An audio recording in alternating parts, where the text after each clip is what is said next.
I mean, yours wasn't as crispy as mine, but yours was crisp. Mine was crisp. The boys are cracking open beers because it's time to get real about this New York Mets team. It's a great run. Season's over. I mean, this team is so cooked. What a horrible, horrible series. I can't believe that they made me believe even for a second after that game on Tuesday. I was like, oh shit, we are so back. The Mets are hitting. Things are looking good. You were at the game. You said the vibes were amazing. We'll talk more in detail about this. This is my long intro as always. I can't believe I believe for a second they were back. This team is cooked. We'll talk about it. Again, no whiny, not being whiny. No more whining from me. Said no more whining the rest of the season. But we will be getting real as we have for what feels like the last 2 months. So, as always, if you guys like what you're seeing, make sure you follow us over on Twitter. Shout out the new intern. Doing amazing work over there. DraftKings already tweeted us out, which is fantastic. Subscribe over to the YouTube channel if you have not yet done so. Mets'd Podcast. Shout out all our members. Maybe it's because we haven't done a live stream. Maybe we got to do a live stream for the members. Maybe that's why the Mets have been struggling. We got it. We owe you guys. We'll do one next week. That's a guarantee. Next week, 100% doing a live stream for you. If you are a member, get access to the videos early. If you're listening to us, Apple Podcasts, Spotify, Google, drop us a rating, drop us a review, download, and subscribe. James, tell the people how you're feeling while I take a drink.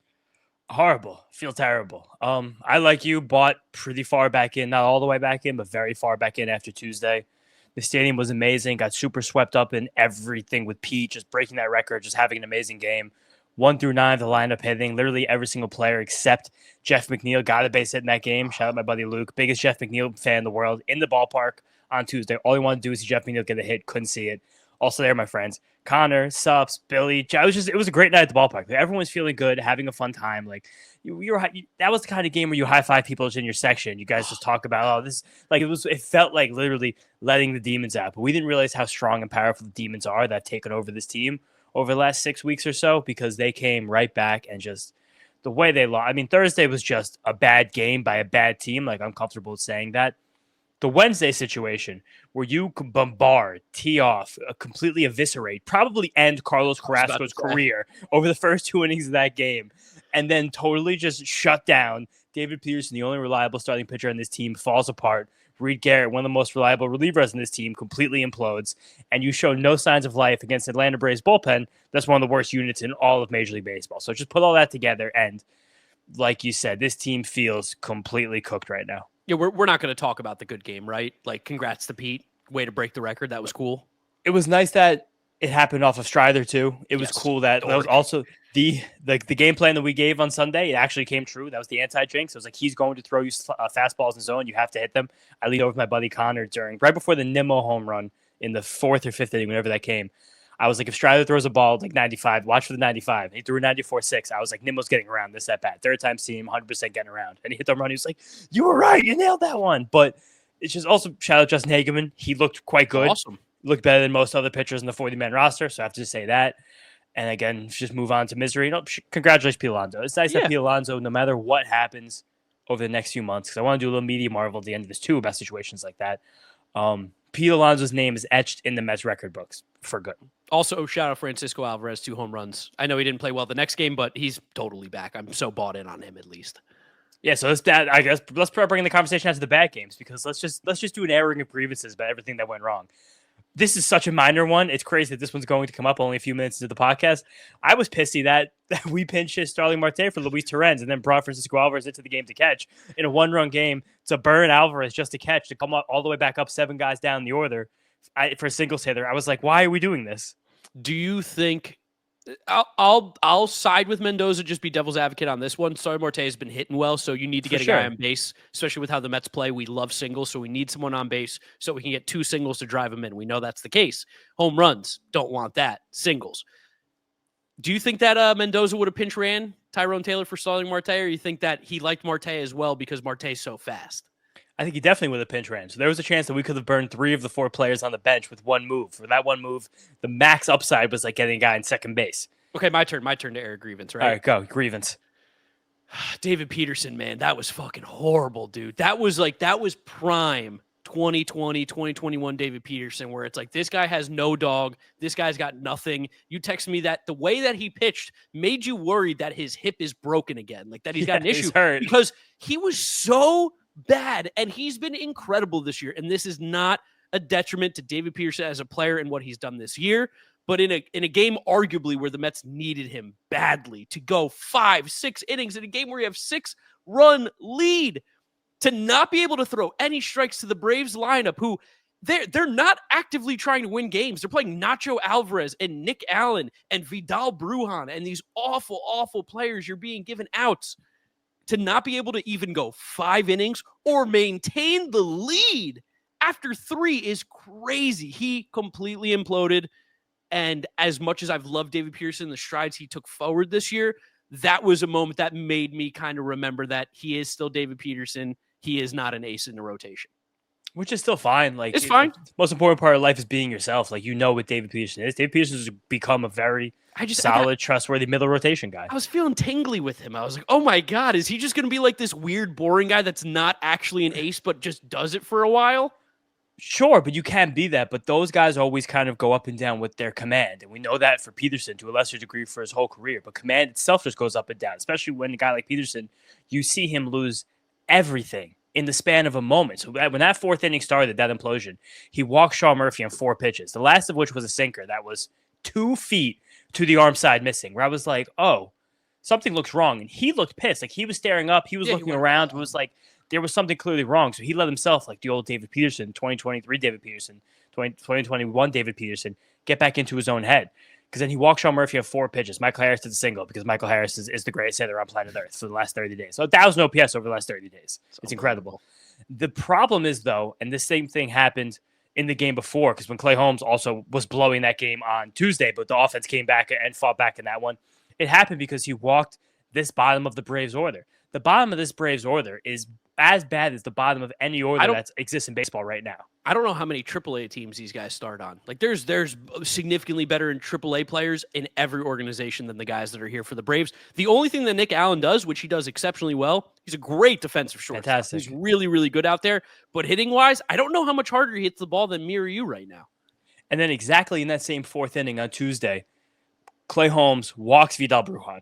Vidal Brujan he's been part of 4 major league organizations. He's never hit for a second. Dude, he's been on the Braves, the Orioles, the Cubs, and he was on one more Marlins? team. Yeah, he was on the Marlins to start the year. He's been on 4 organizations. I was telling my dad, I was like, he's good enough to be there, not good enough to stay. He's like the ultimate replacement player. He's bad. So then when Holmes walks him, gives up that poke double to Nacho Alvarez, and then walks Nick Allen, and that opens the door for the profile, then eventually the Matt Olson double that kind of chased Clay Holmes from the game. Again, the offense covered up all those mistakes. We only wound up tied. David Peterson did the exact same thing, where he walks Nacho Alvarez on 4 pitches to load the bases, and then walks Nick Allen with the bases loaded. Again, that at-bat ends on a sinker that misses to an arm side that's absolutely nowhere close to the plate. A 3-2 pitch. When he was up 0-2, by the way, on 9th hitter Nick Allen, probably pound for pound, the worst hitter in baseball this season that's going to get 400 plate appearances. I got a question for you. Yeah. How many barrels does Nick Allen have on the season? None. That'd be 0. He does not have a barrel. Easy. His max exit velo this year is 104.4. It's not very high. It's really there. Bat Bros on YouTube, he hits the ball significantly harder. There are guys, I think in our softball league, Nick Allen might not be the best hitter.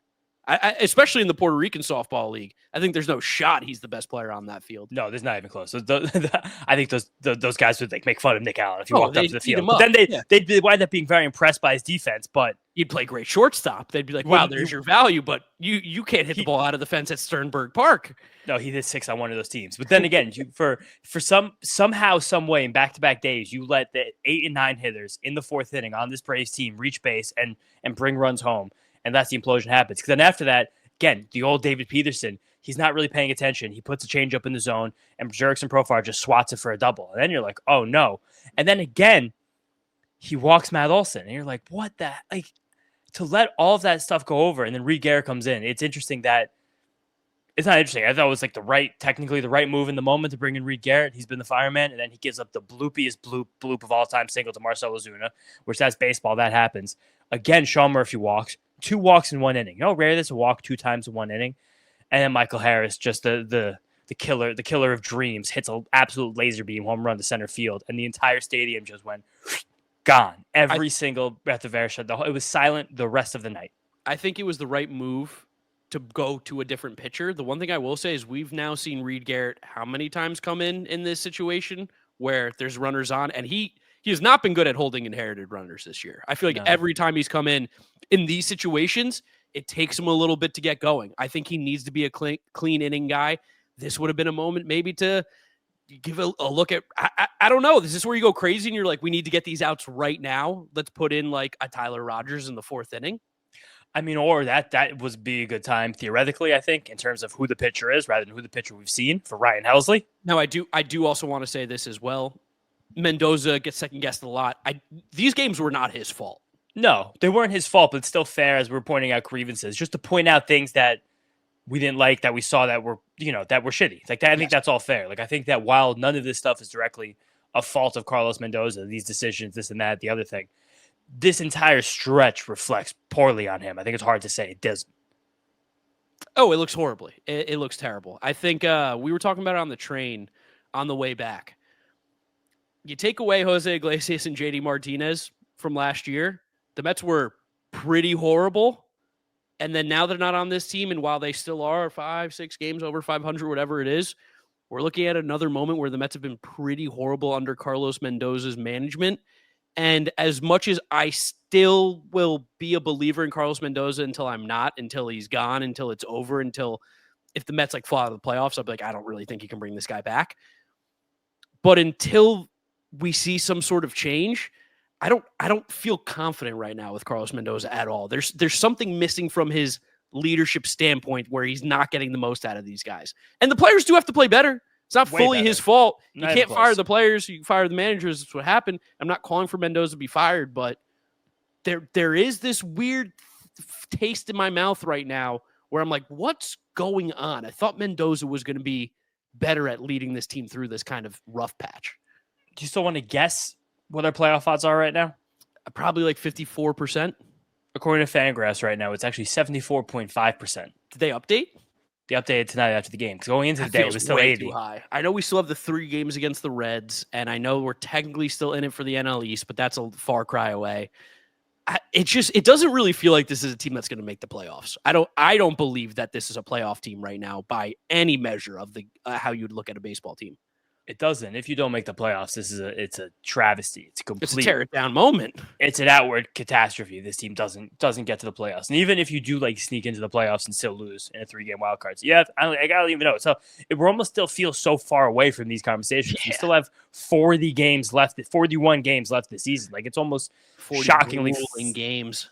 It's shockingly far away. Like to think that like how this team could, like, these are the dog days of August. My dad said on the train ride home, it's like, this is the part of the season that separates the actually good teams from the teams that you think might be good teams. And right now the Mets look like a team that's not actually a good team. And I think that is apparent after watching them lose a series where they needed to win 1 game against Carlos Carrasco or Bryce Elder to actually win the series. Yeah, and they lost both of those games. Obviously, they smacked around Carrasco, so no hunger strike.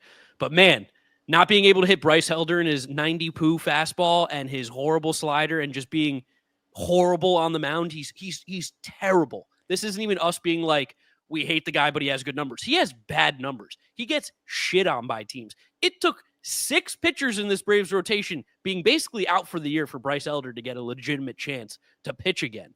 He is putrid. And the Mets were like, what if you go 7 innings, 82 pitches, and you just absolutely dominate us start to finish?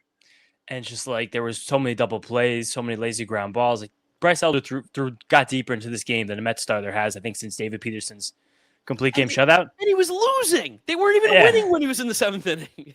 Michael Harris had 8 hits in this series in 3 games.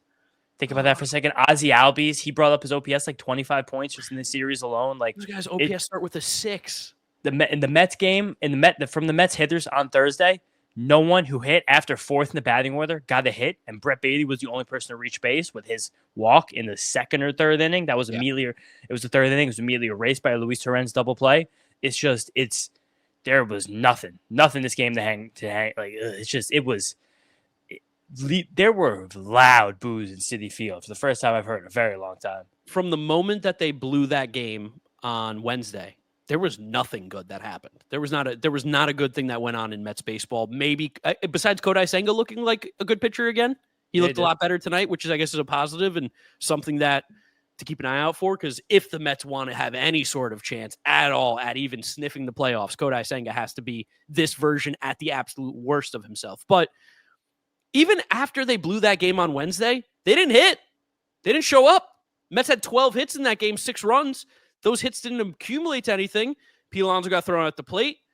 Mets were hitting singles. They couldn't do anything because the way that they scored all their runs, big hits, extra base hits, Juan Soto home run, big power, and then you get the singles, and this is what happens, and this is why you get upset. When you're not hitting extra base hits, the Braves got extra base hits. Braves got plenty of extra base hits. When you're not getting 2 bases on plays, or if you're not taking the extra base, if you're not running the bases well, it's pretty tough to win baseball games. The Mets are not doing anything well right now. The only reason we got the 3 runs on Thursday, Francisco Lindor, solo home run, Lindor hit stolen base. Yep. And then Juan Soto, stolen base. Yes. Oh, wait, no. Because wait. Juan Soto got the hit, made it, or Juan Soto walked. I got the game mark here. I'll scroll through right now. Because Lindor got to third. Yeah, because Lindor got the hit, then Nimmo drove in with the sacrifice fly, and then Alonso with the single after Juan Soto stole the base. So it's like those 2 guys basically manufactured all the runs themselves. And then there's still people on Twitter being like, I can't believe Soto didn't come through as the go-ahead run when the man on first late in the game struck out. Like, I understand that it was a big situation in that game. It does suck to see Juan Soto strike out, especially after watching him strike out in 3 consecutive at-bats when we were trying to, again, claw our way back into a game we're losing by a lot the day before. But the manufacturing of runs, he was a big part of it. Like, this was, I don't know. Home run? It's I mean, I'm talking about the game on Thursday where he got he got the walk and he stole the base. Literally, if we don't score the run, if he doesn't steal the base. That was a 2-out stolen base. We get driven in by a single. Like, that was a monumental moment in that game. That was important. It sucks that it gets washed away because our pit, like, it's just no one's picking each other up and down the entire team. So then it winds up being that the few pressure chances we have get put back on the doorsteps of the same few players because they're hitting the top of the order. And when they don't come through, while it has been consistent, these guys haven't come through and haven't had the big moment. So we want to be like, this is your moment. It looks worse because no one else is doing anything. So the few chances, again, get put on the same guys. They don't come through. And it's a revolving cycle of pain and misery. Everything is magnified because nothing is going right. You don't remember when guys blow games and they win at the end of it because you're like, oh, it was a game in April and we don't worry about it. You don't remember guys not taking the extra base in the game that you win because they don't have to, because you won the baseball game, because the Mets keep losing, because the offense fucking stinks. The offense sucks. This is a bad offensive team. It is broken. There's not a lot of good hitters on this roster right now. I think we can just straight up say that. There's like 3 or 4 maybe consistent good Major League Baseball hitters. I'm going to still keep Francisco Lindor in there. It's Lindor, it's Soto, it's Alonso. Everybody else right now, I'm not going to say they're a good hitter at this point. I'll still say Nimmo's a good hitter, even though he hasn't been hitting that well. I don't know. The game on Thursday, he hit pretty well. He had a 110-mile-an-hour single. He hit the sack fly. Like, he's doing more things. He can't hit a fucking fastball anymore. Every fastball that's being thrown, he hit Bryce Elder's 91 today. Yeah. Which, cool. That's not really a fastball. It's like a changeup nowadays in baseball. But, like, watching the game on Wednesday, it's like foul ball, 95. You can't touch it. And that's also, sadly, a telltale sign of aging. For a guy like Brandon Nimmo, who has had some bat speed regression, like this entire Mets team has had some bat speed regression. It's because they're trying to hit singles. But when you see, like, the bat speed go down about a full tick from where it was last year, like, all right, that's a player that's getting older and slowing down a good bit. And also, like, he's not playing good defense in left field either. Like, I hate talking negatively about Brandon Nimmo, because forever he was the underrated king. Nobody was giving him props. And just as soon as he starts to get props, he's been not a very impactful player at all. And I can't continue to see him hit 3. I can't do it. But who else hits 3? That's just Pete Alonso. And then hits 4? Soto, Alonso. That's it. I don't care what happens after them. Right now, because this team cannot score runs, there's no damage that's being done. We need Soto and Alonso to have the most opportunity possible to hit with guys with on base, runners in scoring position, even though Soto can't get hits with runners in scoring position. But it's going to turn around eventually. Has to. He's too good. It's also not that he's eventually going to turn it around, because I do think that at this point, this narrative has built up a little bit in Juan Soto's mind. You could see it, the way he's approaching these at-bats, runners in scoring position. You could see his process deteriorating, his approach deteriorating in these spots. It seems like he wants to win back all the favor of the Mets fans that kind of doubt him at one shot. Like that plate appearance against Tyler Kinley late in the game with the hanging sliders on Wednesday. And Juan Soto was taking the definition of what we call daddy hack, swinging out of his literal shoes, because Tyler Kinley was throwing frisbees, literal home run derby pitches, and he just couldn't he couldn't line them up. And like every single time he took another swing, it was like, whoa, like he was spinning around. It looked like an animation when he was going for it. But so let me ask you this, James. Where is the coaching? Where is the coaching? Because that is, at the end of the day, the players do have to make the plays. They have to go out there. They have to perform. They have to do their job. But when the process starts to become muddled or kind of confusing like it has been, when there is no process, when there are decisions, when there's like, I don't want to say decisions, but decisions by the players being made that go against how things should be, where's the coaching? Or are the players in a full mutiny? I think in this situation, this could be a mutiny situation. Not mutiny, I think is a strong word, but you're down by 3 runs and you had just let the entire world cave in around you. Paul Blackburn comes in, pitches the 5th inning into clean innings. You're like, all right, now let's jump back on them. Aaron Bummer enters that inning with like 45 pitches. Crazy amount of pitches. He's been weirdly pitching in long relief because they're so absent of pitchers right now. Then Tyler Kinley comes in, and these guys know Tyler Kinley has nothing. Tyler Kinley, once this count goes to 3-2 on Soto, he hangs 3 consecutive sliders in a row. Yeah, 1, 2, 3. I know in your mind, you probably the coaching, the game planning you got, there was like, hey, like there's guys on first and second, drive one of them home, let the next guy do some business. But Juan Soto's like, fuck that, like let's tie the game and let's actually get this shit going back in the right direction. Because also the way the season's gone, there probably is some of these feelings seeping into these guys, whether it be conscious or subconscious. I want to do this right now. I don't really want to pass this off to the next guy because we haven't really sustained many of these rallies. No. We haven't exactly as a team hit that well runs in scoring position. So when you getting 3 consecutive sliders, yeah, fuck it. Try to hit a home run. Like that wasn't, of all the things that happened in this series, that wasn't one where I look back on. It's like, I really wish Juan Soto's shortened up there. No. But I think it's more of like a bigger picture thing with this Mets team of like the process seems gone or the process is so bad that I'll snap back on you for a second. I think it's even bigger picture than that. Okay. I think there's a bigger picture where it just feels like there's no, and we've talked about this a lot. There's no like get off on this team. There's no like, there's no feel. There's no punch. Like they're not saying literal punch, but I'm saying like I don't know if we're getting into these clubhouses at the end of these games and someone is like standing up being like, oh, this shit's unacceptable. Like this is not cool. Here's what's happening. Ready? In case you guys can't see, I'm texting on my phone. Do you think we have a silent clubhouse? I think we have a dead silent clubhouse. Remember last year, that was a big thing before Iglesias and JD Martinez got in. It was a silent clubhouse. There was no vibes. It was dead. And I'm telling you right now, this team has negative 1 million vibes. I don't know why it's happening. I don't know who's to blame. Actually, I do know who's to blame. It's the management. It's the management's fault. They've got to do a better job. But this team has no vibe. I follow all these guys on Instagram. I'm seeing nothing on their Instagrams of them going out to team dinners anymore, going and doing stuff with each other after the games. This is like crazy, like conspiracy tinfoil hat thing. But like there's a divide right now. There has to be. Or they're all just so fucking worried about what's going on that nobody has the balls to say anything. Well, then whose job is it to say that? Is it Lindor? Is it Pete? Nimmo? Soto? Mendoza? Like who does this come down to then? Or who could be the one that changes the tide?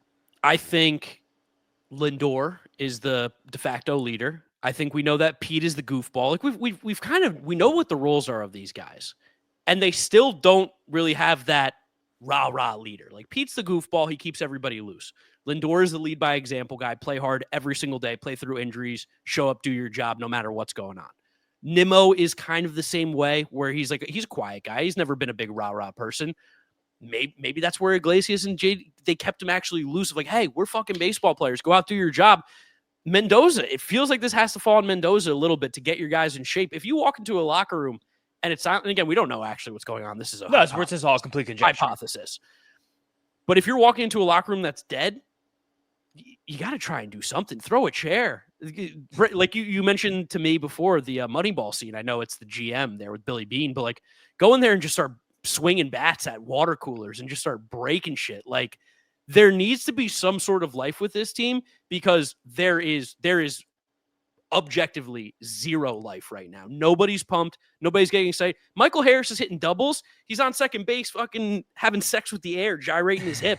The Mets don't do this anymore. They don't do the celebrations. There's no. They still do this. Yeah, but they're going through the motions. They got no juice. This team. This team's juiceless. There's no dog, and I don't know how they get it back this season. I really don't. No, I don't either. And it's like because it felt like, and it did feel during a big part of the year that the guy who was stepping into that like team leader, culture manager guy was kind of Starling Marte. But he's also a nonchalant guy, and that's nothing against Starling Marte. Same thing we said before. You got to be yourself. There just isn't exactly a rah-rah guy in here. We were kind of hoping Alvarez could step into that a little bit, but he got sent down to the minor leagues. It's hard to start voicing your opinions when you were in the minor leagues 2.5 weeks ago. Like, that's just not how these things work. I think there's a lot of guys that when things happen in the game, when things happen in leadership, I think there's a lot of this. Well, it's like, when people are like choking, it's like, well, someone needs to call 911, but everybody thinks that someone else is going to call it. So no one ends up calling 911. That feels like what's happening with the Mets is they're like, well, he's going to do it. And they're like, well, yeah, but he's going to do it. They're all pointing at each other thinking that they're going to be able to get the job done. And then it ends up being that nobody does anything. And this team has another shit fucking series where there's no life, no juice, no energy. And it feels kind of like still like over and over and over again because they are saying the same things at the end of the game. So I'm on record saying I think these are the right things they're saying to the media. But it feels like they're still just shocked this is still happening. It feels like crazy. They're outwardly surprised they keep losing these games. Which where it's like, I don't know how they can be surprised. This is the team they are. They are not the good team from the beginning of the year. They are the bad team since June 13th, whenever we played the Rays. Since that date, that is the New York Mets team that has been on the field. Nothing has changed. They sprinkled in a little 7-game win streak there against the Giants. Thank God, imagine. We'd be 500 right now. But, that's the team they are. So there shouldn't be surprises when you look around. You're like, oh, shit.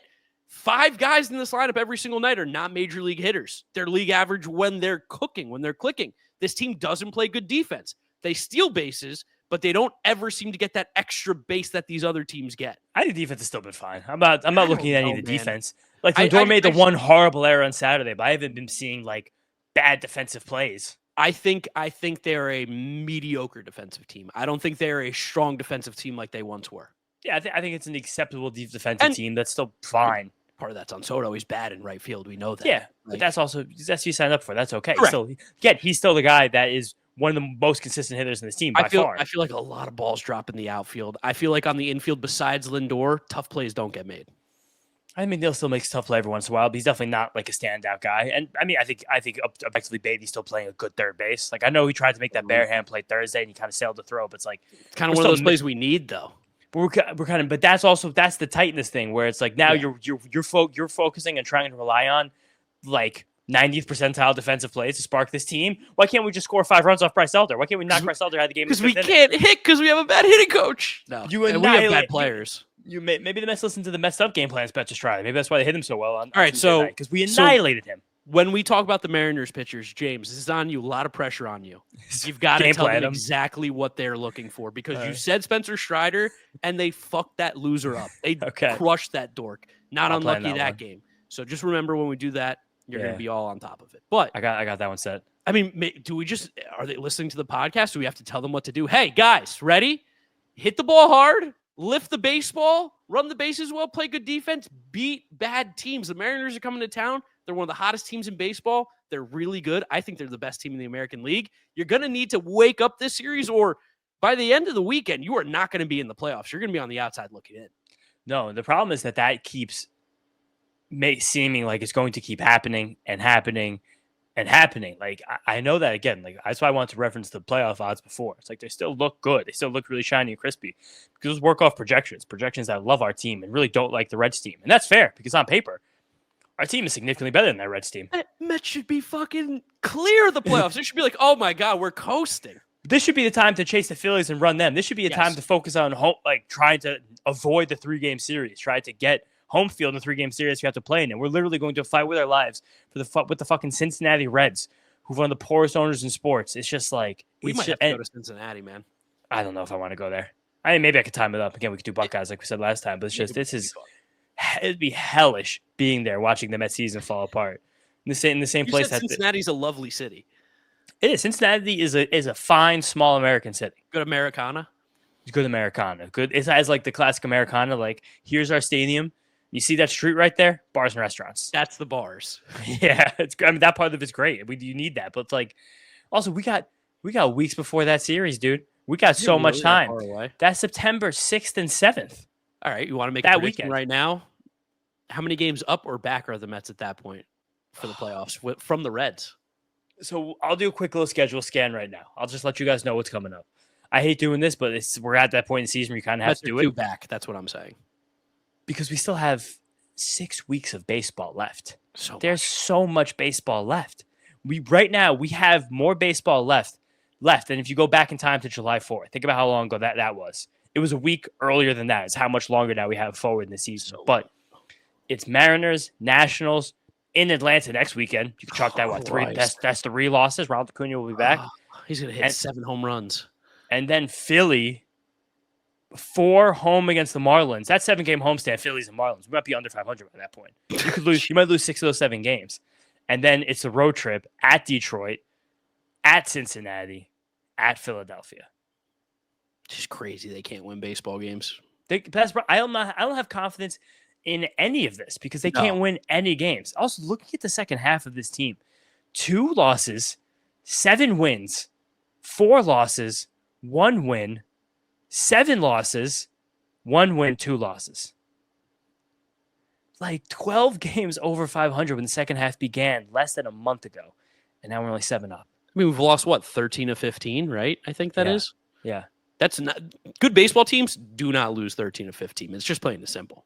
Twice in 1 year. It's just, I think now we're just rehashing. Now it's just Mark and I doing the misery moment for you guys. I'm sure you don't want to hear this, but it's abysmal. It's abysmal. They suck. They're terrible. There's no more like banking on regression. There's no more like, oh, we just got to get it together. I understand the frustration. Might just be them. Or it's a fun. Maybe it's not. I don't think that's them because I think skill wise and ability wise, that's not them. It might be this way of thinking. Maybe they have to look up in the standings and see they've fallen out of the playoff spot for the fire to get lit. Like maybe there needs to be something external. It seems like that ignites them and sends them back in. Like something has to happen that's outside of the field of play. Like the things that are normally being said or done or talked about inside of that clubhouse. I mean, maybe that spark is going to be our player DraftKings spotlight. Let's talk about it. Nolan McLean.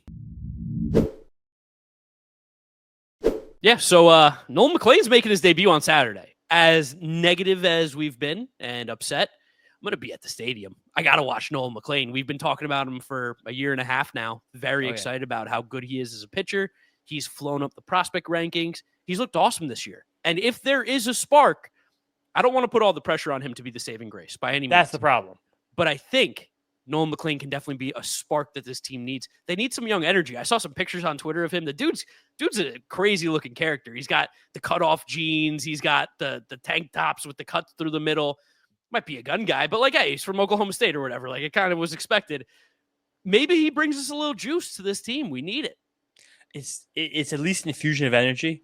I do hate this feeling though that like this rotation is completely floundering, absolutely falling apart at the seams. Like no semblance of hope from any direction. I guess a glimmer over from Kodai. Yeah. I guess the fact that he was able to locate the cutter and the fastball and like get the swings and misses, like that was a really nice thing.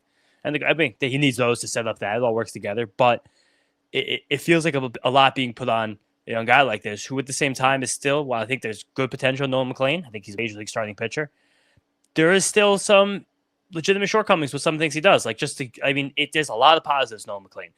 The sweeper is one of the best on planet Earth. We've been saying that for years. Which is huge. It's downright incredible. And he's developed a sinker to go with the 4-seam fastball, to have both of those. It's nice. And then he's done a lot of hard work this year to build up the rest of that repertoire really, really, really nicely. Cutter, curveball, now kick change, like he's got it all. But those pitches are in their infancy still. So with the great sweeper and the slider, with the great sweeper and the sinker, there will be some shortcomings against left-handed batters. I'm sure of it. And I think it's fine to work out those problems at the major league level, but I'm scared that we're going to put too much pressure on him as a fan base, and even the Mets as an organization right now, to be a savior when he's probably closer to just good, not great, which is still fine at this moment. Yeah, I don't know. I agree. I don't want him to be deemed the savior of this team by any means, but I got a weird feeling that he's just going to come out and shove. I don't know how long he's going to go. I would expect not too long, right? Like, I mean, he's been throwing like in the 70s and 80s in terms of pitch count. So last week was the first time that he pitched on the 5th day in the minor leagues. So I think that was them kind of pushing like, okay, now we're about to get him ready. Like that was kind of that whole idea there. But Then he only threw 75 pitches on the 5th day, but now he's getting the extra day of rest to come back up for this start. So again, I think he will have 80, 90 pitches in the tank, but I don't know how willing they're going to be to let those lefties in the Mariners lineup see him a third time. Like that's where I think more so in the pitch count, the situation could dictate things. Yeah, I don't know. I think if I'm looking at anything for Nolan McLean, I'm definitely checking his outs. I know DraftKings has the outs on there every once in a while. I think you're probably going to see 12 and a half. I think they're going to see Kenny go more than 4 innings. Yeah. I'm going to err on the side of yes, I think he can. I think he's a dog. Like, I don't know if he goes 6 innings. I don't know if he goes a full 5, but I do think that the Mets are going to push him, and they kind of need some innings out of this guy right now. No, they need a lot of them. The one thing I will be saying to look out for Nolan McLean, if he's able to use his curveball, because it's a curveball that, again, it looks like a good pitch. It's got plus depth on it. I don't know if he's going to be able to actually use it. I've talked about this a little bit recently, especially on my YouTube channel about Cam Schlittler recently, where he has a curveball that like pops in the stuff miles. It's a visually appealing pitch, but every time Major League hitter looks at it, they like roll their eyes. They're like, I'm not swinging at that curveball. We know what you're trying to do with that curveball. It's almost like too different from everything else that you can identify it. Kind of, but he still works the 4-seam fastball, so it can still tunnel off that. That's kind of true of the cutter, but also if he can place that cutter, if one of those pitches can be functional against the lefties, then I'll be much more in. Like, I hate that. Like, I want to be excited about Nolan McLean. I am very excited about Nolan McLean. I don't want this to be like I'm throwing tons of cold water on Nolan McLean. You have Christian Scott excitement or no? Oh, yeah, tons of Christian Scott. Different. I actually had the conversation with my guy Jack, who I talk to all the time, great Mets pitching guy. Would you rather have the plus fastball or the plus sweeper and then try to build off each of those pitches? Because that's the difference. Wow, I loved Scott because of the sick fastball. McLean's the sick sweeper and so much junk, so much kitchen sink off it now. But against lefties, like, you just got to find one of these pitches to be consistent. And the cutter's been the one that has helped him take the step this year, maintaining 95 with that fastball. But it's just, if the major league hitters will actually go for that curveball, will be the whole key here. And again, the lefties had a 43% whiff rate on the minor leagues, the AAA this year. So that's huge for him. But I just wonder if he'll actually get swung at the major league level. If you see people chasing that pitch early, get very, very excited. If not, it's going to be between 3 and 5 innings.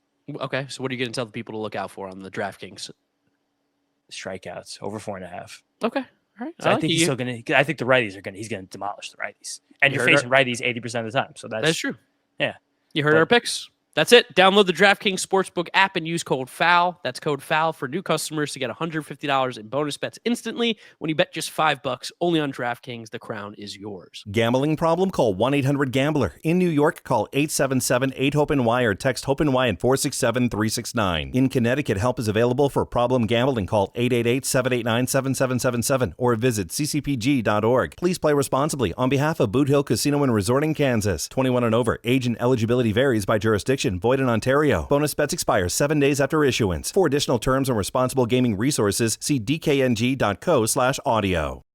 I mean, we want to do a little media marvel, right? I mean, there's been some crazy stuff going on in the media. I have insane things. I have a smaller one, and it's not going to hit as well because the Mets just did play like garbage, and people do want to hate David Stearns, and I get it. I don't agree with it by any means. I'm still pro David Stearns here, but I understand why people will be upset with him, and I do think there's a lot of blame to be given to David Stearns. I think that's totally fair. But the big one, James, I'm going to let you do the honors here. We've got a legit media marvel, not the one I want to talk about at the end.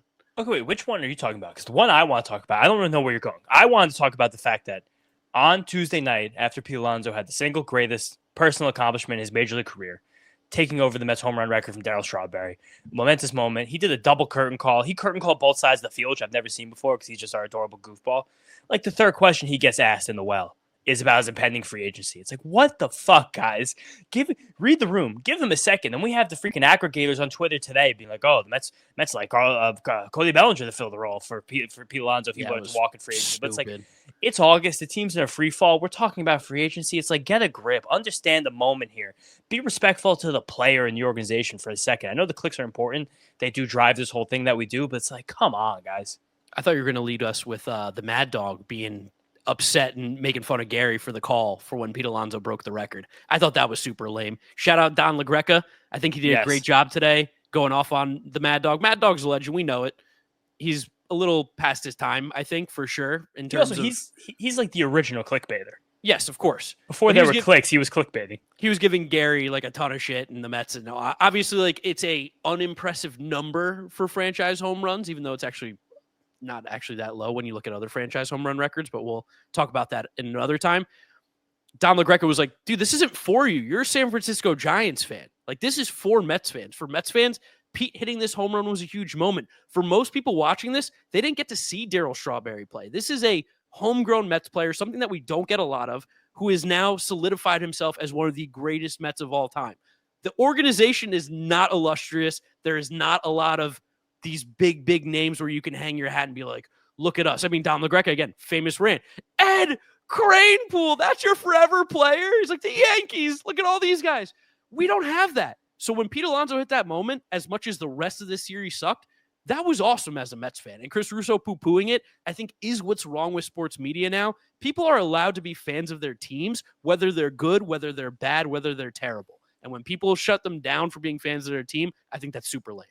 And this is also something that's kind of happened a little bit more with, I think, the people a little bit younger than us. It's like this fear of cringe. People are like, oh, it's so cringe. You're cheering for this like record that's not even that impressive. Who cares? Who cares? It's fun. We're enjoying it. We celebrated Aaron Judge hitting the 8th most home runs ever in a Major League Baseball season. Why can't we celebrate this one? We had live look-ins for that during college football games. And then it came out after. The Major League Baseball was literally cheating and juicing the balls for the Aaron Judge game so he had a better chance to hit home runs. The whole thing, complete farce. But I was really made me happy to be there when that happened. Happy that Pete Alonso hit off Spencer Strider. I was sitting in almost the exact same section for when Pete hit this home run. That was sitting in 2019 when he beat Judge's rookie home run record. Nice. So it's kind of like, I was a cool thing. Like, well, Mets fandom, I was like, this is cool. And also, like, 250 home runs in under 1,000 career games is disgusting. Yeah. Not that many guys in the history of the league have done that. So again, while the number for the Mets franchise, it took Darryl almost 1,200 games. So like, it's fast. No, Pete's a prolific power hitter to this point in his career. Like Pete's having a first 7 years of career that's comparable to like Mark McGwire. Like Killebrew. Like these are the kinds of things that Pete Alonso is able to do at this point. Like it's amazing how many home runs he's hit, and the fact he's hit them all with the Mets. He was drafted by the Mets. Like all these funny videos coming out about him this week. When he did the halftime dance at the University of Florida, that shit was adorable. When he was when he had the flow in single A, I never knew about that version of Pete Alonso. It's just like he's such a lovable franchise icon. For some reason, he gets this weird disdain in the media because of, again, similar to the Chris Russo stuff, like cringe moments as he's had for wanting to win the home run derby, for like trying to like do an athletic feat. And again, people jump on that for some reason. I just really can't. I understand we're biased and we're Mets fans. I can't even comprehend how an outside person would like hate Pete Alonso. No, he's like, I feel like everybody who's ever played a sport or had friends, like everybody has a Pete Alonso that's a part of your group. He's a likable, goofy guy. He means well, and he also just happens to hit fucking bombs. Like, I love Pete. Pete's awesome. Pete's one of my 4 good hitters on this baseball team. There you go. That's a big claim, 4 good hitters. Pete also jumped back to the league lead in RBIs when he had the first 2 great games this series. But it's just, it does suck, though. That moment was a bit sullied by the fact that how bad this team is playing. That's the part that makes me the most mad. Can I do my last half media marvel? Because it's that hilarious tweet I sent you. I think he is technically media. It's like 100,000 followers on Twitter. John Frashella. Seems like he's a football guy by having parentheses football in his name and at NFL Frashella. Big Mets fan. I think we've actually ragged on him before on this podcast because I think he is an all-time bad tweeter. He's followed me and unfollowed me a few times. So I think that he does probably want some recognition, but also doesn't want to act like he wants it. But he's one of these classic guys that seems like doesn't really understand baseball, but kind of jumps into baseball, which is fine. We love having those people on this podcast. More people. 100%. But he's also a funny case where I didn't realize that people who just wrote about the NFL could actually get CTE. Nice. Right? That's crazy to me to think about because he clearly was not an athlete. You could look and see this guy. Yeah, no, definitely not. But his tweet starts off with all the ways David Stearns destroyed the 2025 New York Mets season. All caps. Number one, this is going to be a banger. And listen, whatever side you're on, I think you can just objectively be like, this is a crazy person tweet. Number 1, signing Nick Madrigal instead of keeping Jose Iglesias. Incredible. That's a crazy way to start. 10 out of 10. By the way, Jose Iglesias having a horrible season. Absolutely terrible. But the vibes, Mark. 2, sign Frankie Montas instead of keeping Luis Severino. Luis Severino has a 7 ERA this year. He's terrible. He's been one of the worst pitchers in baseball this season. 3, signed relief pitcher Clay Holmes as a starting pitcher, parentheses, trying to make everyone think he is smarter than them. Clay Holmes, until he reached by far the most innings that he's ever thrown in a season, was really good this year. It actually has been a somewhat success. Now, because we need Clay Holmes more, it hasn't been great, but he was great to start the year. It's way more than a somewhat success. Clay Holmes has thrown 126 innings. He has a 3.70 ERA and a 1.3 It's a WHIP. major success. If I told you that exact stat line for the whole season, the day this thing happened, December, you'd be Hammering. like, yes, nailed it. I just figured we'd have any other starting pitcher that was doing anything. There's 10 more, so let me keep reading them. 10 more? Signed Holmes as a starting pitcher instead of Nathan Eovaldi, Nick Pivetta, Jose Quintana. Okay, so I want to do this because this has been the revisionist history happening recently with these 3 guys specifically. Nathan Eovaldi, number 1. I think that he, of course, would have been a slam dunk, but there wasn't even the hint, the shred, the inkling of smoke anywhere that Nathan Eovaldi was even considering leaving Texas, a franchise he's been with for years now, just won a World Series with. Didn't even seem like there was a remote possibility he'd leave there, especially because 1, he had his house there and his family there. 2, he doesn't pay taxes. No. So to move and take a pay cut, you'd have to have paid Nathan Eovaldi 8, 9, 10 million. You'd have to give Nathan Eovaldi, I think he's making $22 million a year. At the time, I was like, that's a great deal for everybody involved. Second part of this, Nick Pivetta.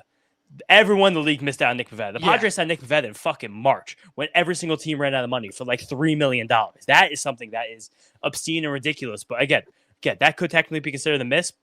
And then the last one, Jose Quintana. Last July, every single person right now that's clamoring for Jose Quintana to have been in this team was demanding that he be DFA'd and released. And similarly to the Nick Pivetta thing, everybody missed on Jose Quintana. It wasn't like the Mets were the only team that could sign Jose Quintana. It was either Mets or Brewers. Everybody in baseball passed on him. He signed the great cheap deal with the Brewers. It's been a success. Revisionist history, we wish we had Jose Quintana. And even at the moment when they signed him, we were like, damn, would have loved to have had him. That felt like a miss for how cheap he was. But everybody else in baseball had the opportunity. So 29 teams in baseball said, nah, we good. And the Brewers got him. Okay, so right now is August 15th. Last year, on August 20th, Jose Quintana had a 4.6 ERA. It's really bad. He was everyone until literally he had those like 5 good starts to end the year. People were screaming from the mountaintops, DFA this guy. I don't want to see him make another start. The revisionist history around Jose Quintana is insane because for almost all of last year, people were demanding he be taken off this roster. Well, it's funny that you bring that up because there's some more revisionist history that's getting really funny. Number 5, don't bring back JD Martinez in any capacity as a player or coach or evaluator. I don't think he wants to be a coach or evaluator. I think he has no interest. And as a player, do you not remember how horrible he was in the second half of the season? He was unplayable at times. JD Martinez was one of the main things that seemed like it could have held this team back from a deep playoff run. Luckily, we overcame that, but he was horrific. 6, thought Jose Siri was his slick center field acquisition. Guy who bats 198, really can't hit a baseball. He's played 8 games as a Met. He's played 8 games with an injury. He broke his leg. I don't think we could really be like, you know what, Jose Siri, fuck you. You suck. That's why David Stern sucks. I'll say this. This is not, I don't know anything about John Frusciante. We're poking fun at him. I don't like a lot of the adjectives he's using here. It's kind of bordering on something that we won't say it. Yeah, but you can get with him, see what I'm getting at here. Yeah, slick's an interesting adjective. Yeah, using the word slick there, because I think that people like harp on the fact that David Stern's like his upbringing, Manhattan, Ivy League, like it's his moniker, the way he like talks to the media. I think people kind of harp on certain things with David Stern's that border on something sometimes, whether it be conscious or unconscious, that I think that it gets a little weird sometimes. Number 7, waited too long to fire hitting coach Eric Chavez. Well, he's still waiting. It actually hasn't happened. Terrible use of the verb. Number 8, waited too long to fire hitting coach Jeremy Barnes. Wow, I agree with you. We're waiting. We haven't waited. It hasn't happened. We are waiting. Yeah. Number 9, waited too long to fire third base coach Mike Sarbaugh. I mean, Sarbaugh's horrible, but like whatever. Okay, I'll tell you what. That's not the reason the Mets are losing the game. Mike Sarbaugh, I think, stinks, but that's not the reason why. I also bet that Mike Sarbaugh is a significantly better infield coach than third base coach. Oh, probably much better. Yeah. Which is way more important, truthfully. So much more. Number 10, waited too long to call up Nolan McLean. Maybe. We'll see. Let's get a refresh on this. Maybe Number 11, waited too long to call up Brandon Sproat. Probably not true. Maybe. We'll see. Number 12 is where we really get crazy. Waited too long to call up Jonah Tong. I mean, that's great. The guy was in high A to start the year, wasn't he? Yeah, Jonah Tong. I think he started the year in Double A. Started the year in Double A, but still. That's 21-year-old. Yeah, 21-year-old. We can pump the brakes on Jonah Tong being up for the 2025 season. There's 2 more, James. Let me get through them. 13 continues to do the opposite of simple logic, and this one is how you know that this guy has CTE. Justin Hagenman throws 4 scoreless innings, gets his first save, and gets sent down when literally no Mets pitchers could get outs. You think he was going to pitch yesterday? Did you think Justin Hageman was going to pitch on Wednesday after throwing 4 innings the day before? This is a roster thing. The Mets need more pitching. Because these the finer notes that's hard to understand when you're outside. 14 has no feel for what it takes to win in baseball. That's true. David Stearns has never won anywhere. The Mets had no success last year at all. They never were successful in Milwaukee under his leadership. He is right. He has no feel for how to win. Yeah, the Milwaukee team, that's the best team in the league right now. That definitely wasn't mostly built by David Stearns either. No, I do like that spin zone of David Stearns truthers taking credit for the Brewers. Yeah, I know. It's awesome. That's a disgusting spin zone by that's you. That's it. We're doing the same thing as him, the other side of it. But it just is funny that it says a lot about New York. This is simply what have you done for me lately, Of city. course. Mets had a magical run last year. These same people said it was one of the greatest baseball seasons of their lives. Gone. Opening day this year, totally new. My favorite trope of the whole thing is there's a grander media marvel. It's fun to do media marvels again. It's letting this stuff out. I'm enjoying this. Get a good laugh on an episode that's been doom and gloom. When people are like, David Stearns had nothing to do with signing Juan Soto or Pete Alonso. Are you guys fucking joking? Like, are you guys kidding me? Like, what are you talking about? That was all Steve Cohen, James. What Don't are you guys know? talking? We actually don't need a president of baseball operations. Steve Cohen could just make all the decisions because I'll tell you what, that has worked out so well. When the Mets did that, when Steve Cohen signed the guys that he wanted because he knew their names, that worked out so well, right? The Mets won the World Series that year, surely. I mean, right now, would you take Max Scherzer on this team? I don't know. You said he's pitching well. Probably not, because that guy's dead to me. He's been looking good. Today, best interview we've ever had. Absolutely. Shout out John Heyman. Sat behind these two guys tonight who were doing next to each other, DeGrom Scherzer Mets jerseys. Kind of awesome. I was like, I know the Braves love to see these two guys coming. That being said, wait, where was I going with this? What was I ranting about? Scherzer, Steve Cohen, Stearns. Yeah. Whenever owners make all the decisions, especially about their player personnel, works so well. Dallas Cowboys are the most successful football team over the last 30 years, right? Oh, for sure. The Phoenix Suns are absolutely steamrolling towards prominence in the NBA. The Washington Commanders, formerly known as words that we can't say anymore, Dan Schneider, when he was pulling the strings, they had a lot of wins, right? They didn't make the playoffs immediately the year he sold the team. Oh, before Leon Rose took over at the Knicks, like they were the staple of success in sports. With James Dolan at the helm, just making right decision after right decision. So it's a good thing that David Stearns is just a pawn for Steve Cohen. Thank God to make all the right decisions. The bad moves are his fault. The good moves he doesn't get credit for. Of course, that's and we went to the NLCS, he got lucky, and this year was intentionally bad. When this entire pitching staff is completely fucking falling apart. He's trying to prove that he knows more than everyone, James. Don't you understand that? This to David Stearns, it's not about being successful. It's not about winning the World Series. It's to prove he knows more than you. It's the smartest man in the room syndrome. I've heard that so much more on Twitter the last week than I've ever heard in my entire life. I can't wait for the next trope to get out there. But that was a good airing of grievances just to get it out from a bunch of people out there. So now, light feeling. Now we can talk about the Mariners series where we're gonna get fucking stomped.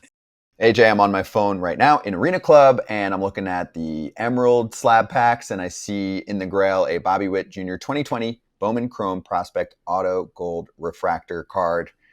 Give me that. Give me your phone. I'm gonna get you to you gotta buy that to me. I don't have it. I thought you had it. Get a slab pack. No, I don't have that. Then give me your slab pack. That card's worth. You buy me slab pack, Scott, so I can get the Bobby Witt Jr. Gold Refractor 2020 Bowman Chrome Auto, because that sounds awesome. And it's worth a lot. It's worth a lot. He's a stud. He's not going down. Get a Grail. Get a Grail. I want a Grail, Scott. Give me the Holy Grail. You do it. To do that, you must get yourself a slab pack in Arena Club. Or if you want to get it for a friend, you can do that too. And right now, you can get 20% off your first slab pack or your first card purchase. If you're going on there and you're just like, hey, I want a specific card. I find it there. I want to grab it for my showroom. arenaclub.com/foul and use the code FOUL. You guys want to hear the pitching matchups for the series? We're gonna get crushed. They suck. Friday night, Mr. 4 inning Sean Manaea against Luis Castillo. Still a future Met in my book. Like what you did there. Yep. Saturday afternoon, 4:00 game. The Chef's Kiss game time. Mark's going to be there. Pretty sure I'll be there as well. Nolan McLean versus Brian Wu. And then Sunday Night Baseball in fucking Williamsport. Clay Holmes against George Kirby. Clay Holmes is going to give up 8 home runs. The ball flies out of that park. They play in such a little park when they play in Williamsport. I can't wait to see how many singles the Mets hit on Sunday. I mean, George Kirby has had a bit of a home run issue this year, so I hope he can stick with that. So just so the pitcher's going here. So Yeah, break it down for us so the Mets Yeah. hitters know, because we know Eric Chavez and Jeremy Barnes are not telling them what to expect. okay. Luis Castillo, he's taking many steps back this year, but he's become the epitome of the Chad innings eater, where Nice. he still goes out, he just grits his teeth and just absolutely finds 6 innings every single time he has to. It's kind of amazing. And he's done this while he's like lost the changeup and the slider at the same time. They're both getting significantly fewer swings and misses. His velocity's down. The thing is that he's funny, just leaned into throwing high fastballs, kind of like he used to do when he was like 24 years old. He was coming up with the Reds and was just a power pitcher, but he's lost the shape on it too. He's like a pure sidearmer guy now as well. It's just, it's very funny. He is Chad innings either. He will throw you strikes and he'll just dare you to hit it. And you'll probably hit it hard and the ball will find gloves and you'll be pretty pissed off. But like, he's the guy who I'm just saying right now, it's attack. He's going, especially the lefties in this lineup, you're going to get so many fastballs and so many fastballs early in the count. And the righties, it's 70% fast 2-seamers and 4-seamers. Good. So it's just A lot of get after it. fastballs. Mets hit just- fastballs really well. Yeah, so well. It's going to be great. But also, like, the fastballs aren't like that hard. They're 95 miles an hour. So hopefully we can do something about Couldn't that. hit 92. Brian Wu, I'll just say this. Right-handed guy. We're not hitting Brian Wu. Doesn't matter what you tell him. Brian Wu's one of the best pitchers in baseball. Brian Wu was like my absolute biggest play in fantasy baseball this year, and I've been done swimmingly because of that. Like he's just the man. The crazy thing about Brian Wu is that he's never actually been able to like figure out a consistent breaking ball, and he's still so unbelievably good. He does the same thing that I just talked about Castillo, where it's just fastball, but he's got that nice little flat release angle, that low slot, and he just burns you. Wherever he throws in the zone, you're not going to get it. Brian Wu is a really, really cool look inside what actually matters for pitchers as well in college. And I think there's a lot of people that would have heard these numbers from him in college and would have been like, ugh, like you drafted this player? In college, he made 31 appearances, 6 starts. He made 6 starts in college at Cal Poly San Luis Obispo. I don't even think that's in the Big West. That's not like a powerhouse by any means. 31 appearances, 6 starts, 69 innings pitched. Nice. 6.36 ERA with a 1.7 whip. The Mariners said, don't care. We're going to take you in the 6th round of the draft, and we're going to turn you into a beast because you've got the makings, the stuff to be a good pitcher. And that's all that matters when you look at these prospects.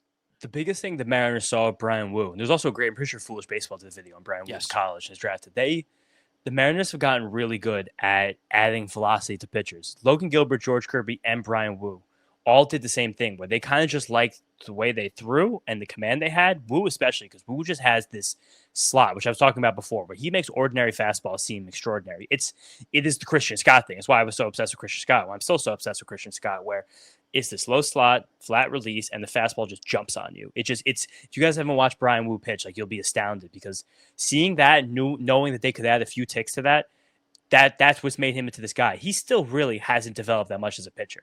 I guess actually has, because now he's a lot better at sequencing now, mixing up location commands. He kind of works. Well too, doesn't he? He what? Tunnels really well, doesn't he? Incredible. That's his whole thing. But he's now worked a little bit better at like getting the 4 quadrants, because if you can be a tunnel guy and you can work all 4 quadrants to both sides of the plate, you're kind of unhittable at that point. Brian Wu is also quite literally the anti-Met in every way, shape, or form. Brian Wu has thrown 6 innings in every start this year.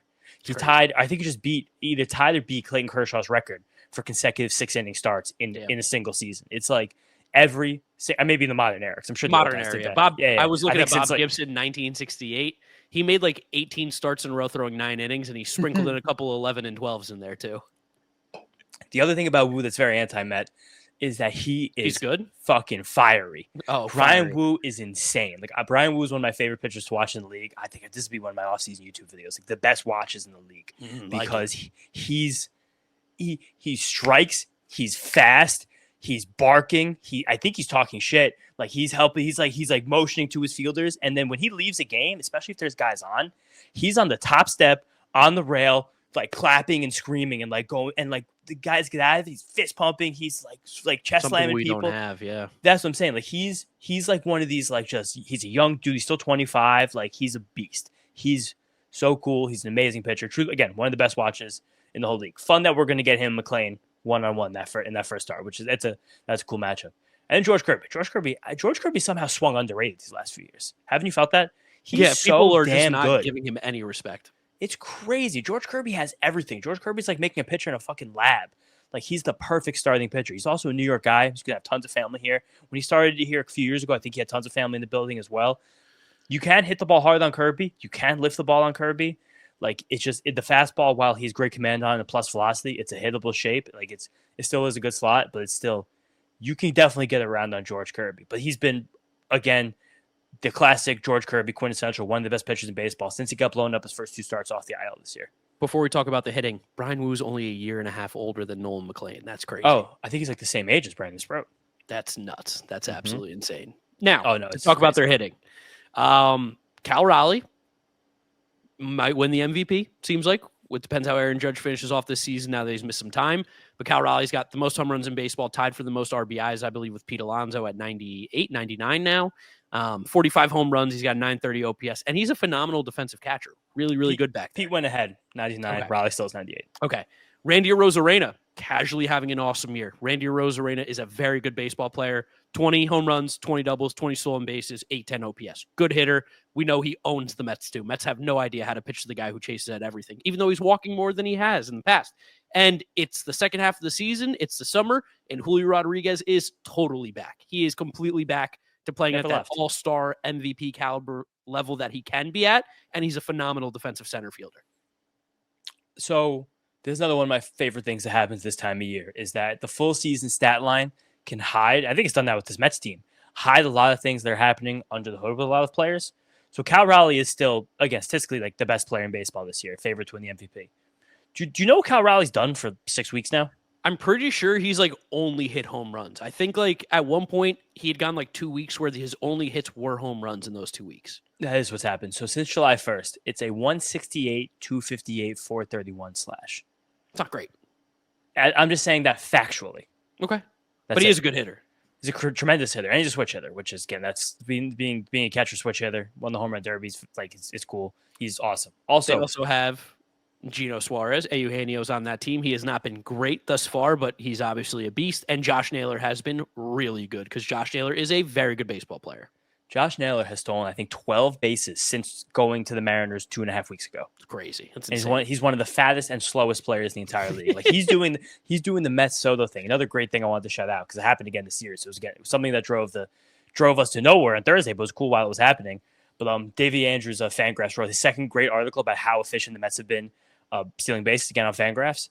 The Mets are like not that far away from having the most efficient base stealing season ever. Whoa. We've gone 37 now in a row. 36, they flashed on the board. Franchise record. Consecutive stolen bases without being caught. We haven't been caught since June. That's crazy. And that was where Mets were good then. No, it was the series against the Braves. We're starting to be bad then. Okay. It wasn't a real caught stealing. It was one sort of got picked off first base by Schwellenbach and got thrown out running to second. The last time we had someone actually get thrown out stealing, it was Starling Marte against the Cardinals 2 weeks before that. I thought he was fast. Good in June. I heard he was fast too. But we are stupid good at that right now. But this Mariners team runs a lot. We've been one of the best teams defensively in throwing out base runners. So that will be an interesting thing to see. And the bottom of this roster, my boy Dominic Canzone, my fellow Italian Buckeye. Baby, 2 weeks to two. That I just get 2 more weeks. 2 more weeks to the Buckeyes. You just gotta get to. I gotta get there for South Carolina, number 13. Let's go. The South Carolina Ohio State playoff game would feed families, especially because it would be like at the same time for dual 30th birthdays. Oh yeah, it'd be sick. That would be incredible. That might be the trip. Possibly that could be the trip. But JP Crawford's also he's a solid player. Jorge Polanco goes up and down, but he's a professional. This Mariners team is mostly built on this pitching staff and at the top of this lineup. They did really well to add Naylor and Suarez. I think roster-wise, you could be right. They might have the best full top-down roster in the American League. I'll believe they can beat the Astros in a playoff series when I see it, though, because they just kind of have like daddy over them. But also, this bullpen is quite good. They did add to it the trade deadline as well, but it's not like in the past the Mariners have had demon bullpens. This to me is not a demon bullpen. It's just a fine bullpen. I don't know, man. So Matt Brash is insane. Insane. You're talk about sick. Best slider sweeper in the world. It's Matt Brash's. His is insane. It's funny that when the first time that we saw McLean pitch in that breakout game, that was the comp because it was a little bit slower velocity with similar spin, similar movement profile. I was like, oh, that's it. And also, like, again, Gabe Spire too, in terms of a lefty, disgusting lefty, unbelievable fastball, sinker, slider guy. And then Andres Munoz is ferociously good. he has a bit of the Diaz in him, little young Diaz. Of course, coming from Diaz's home organization, where he kind of is an adrenaline junkie. He likes to load the bases, then get people out. Not exactly a whip guy, but he is ferociously good. And they got our favorite lefty, Caleb Ferguson, at the deadline. Yeah, another Buckeye, right? No, just from Ohio. Oh, okay. I thought he was a Buckeye as well. Just Columbus way. And Eduardo Pizarro also has good stats. He's another he likes to walk a lot of people, and the stuff isn't like tremendous. I thought Caleb Ferguson was like 34. He's 29. He played baseball with Ross, who's our age. I keep forgetting that. That's crazy. I mean, yeah, they're gonna beat the brakes off of us. I hope we win one. Ooh, fun wrinkle about this Mariners team. At one point, they had 2 Luis Castillos as pitchers on their roster. Yeah, that's kind of Fun, funny. fun fact. And Diego Castillo. Was he on? He's on this team? No, he was like 2 years ago. Oh, okay. Yeah. No, I'm saying this season they had 2 Oh. Luis Castillos pitch at the same time on the roster. These are the fun. After an hour, these are the funky hours of the Mets'd podcast. We got Frankie Peppers. I really hope so. I haven't checked. Right. I've been trying to stay off social media because I've been vicious on Twitter. I've been hounding people. Shout out the intern, doing a great job over on Mets'd Up. Sensational. It's been a bit forever because like it was always me doing it. So I was just called me the intern when I had a bad tweet, but like the intern really fucked that one up. But say it, El Troll, incredible. Yeah, El Troll, he's awesome. El Troll is so good, like unbelievably good. But we have no Frankie. You know what? That's probably okay. No Frankie. I think we all need some space in our lives at all times. You know what I mean? Like it's I could really Good use boundary. an off day after these last 2 games. I'll tell you what. But I thought the off day was going to help us on Monday. I mean, it did. I guess briefly. No, Maybe we just Tuesday. maybe we need to play every other day. Yeah, maybe that's what it is. They're playing too much. Maybe they're tired. They don't sleep well. They look like they're. This is after one beer, an hour into this podcast. They look like their muscles aren't strong. I'm just saying, like, you know how sometimes, like, if you wake up after like a really good sleep and like you feel your grip strength not being that good. My dude, I get that every once in a while in the morning. I'm like, I can't really even hold I the just start remote. like, squeezing Yeah. sometimes. Yeah, the Mets feel like right now they need to improve their grip strength. Dude, that and like, did you see how the Braves take swings? They can't wait to hit. They're excited to hit the baseball. I'm so glad you said that because I was in the same exact thing. They can't wait to hit. They're excited. They're jumping out of their shoes. They're like leaning forward. Jerks and Profar and Matt Olson are taking daddy hacks. Drake Baldwin takes war hacks at the plate. Like, I want to see some of that from the Mets. If we're going to stink, at least stink and look like you're trying really hard. Right now, the Mets stink, and I don't know. I mean, I think they are trying hard, but it doesn't look like Of course, they're trying hard. It's just the visuals that like they're kind of dragging their feet a little bit. Yes. We'll see. Anything else to say, or that's it? I think we're good. Nice quick hour. Nice quick hour, as we always do. Thank you guys for listening. Thank you for watching. Make sure you follow us on all our social media at Mets'd Up on Twitter, Instagram, and TikTok. Subscribe to the Mets'd Up Podcast YouTube channel if you have not yet done so. If you're listening to us, we said we're going to read reviews.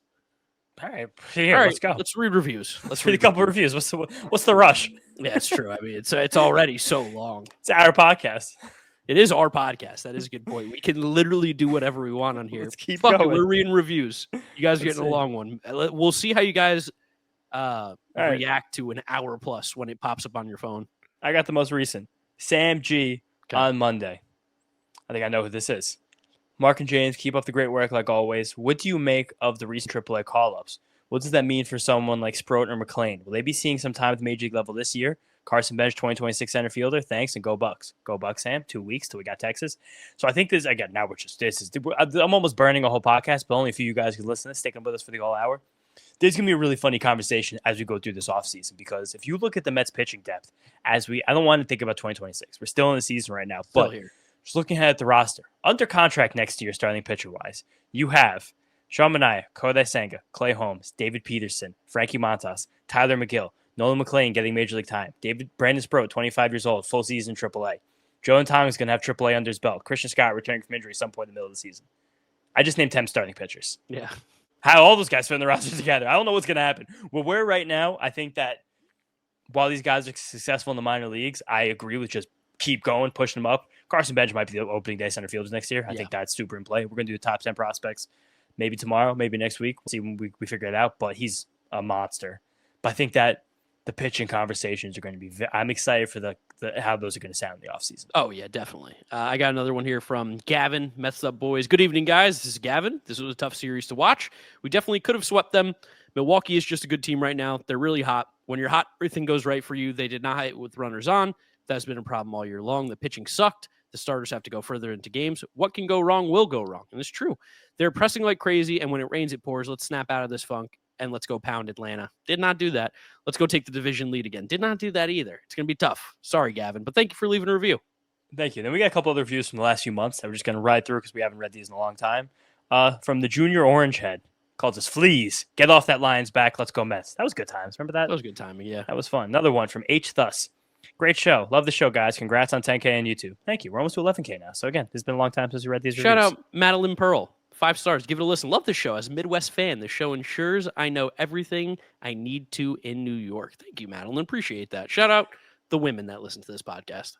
Got another one next up. Hiya. Maddie from Orlando here. Whoa. Huge fan of the pod from all the way since episode 1. When you guys tell us you listen to episode 1, that's crazy. That's nuts. We recorded. I saw a video because it came up on my YouTube channel the other day of like the 44th episode we did, and I'm in my dark ass room that had no windows in Brooklyn, and I used a sock on my microphone. My clothes were hanging on a rail behind me. I was like, I was like, that was insane year. That was really insane year of my life. I kind of just blocked the whole thing out, but huge fan of the pod was episode 1. For all I know, it's the only baseball podcast out there. We don't talk about my brief dalliance with Jim Bob. Interesting stat for y'all. I've been to 3 games in person with Juan Soto in the lineup, 2 for the Nats and 1 for the Mets. He's a home run each time.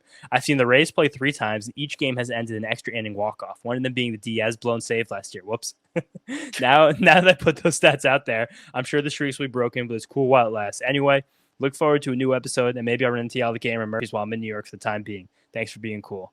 Thank you for the shout, Maddie. Thank you. Last 2 people, I'm not going to read their entire thing. We might have read them, honestly. I don't remember. But shout out Aunt G, 1026, and Dom the Donkey, 522. There you go. That's so it.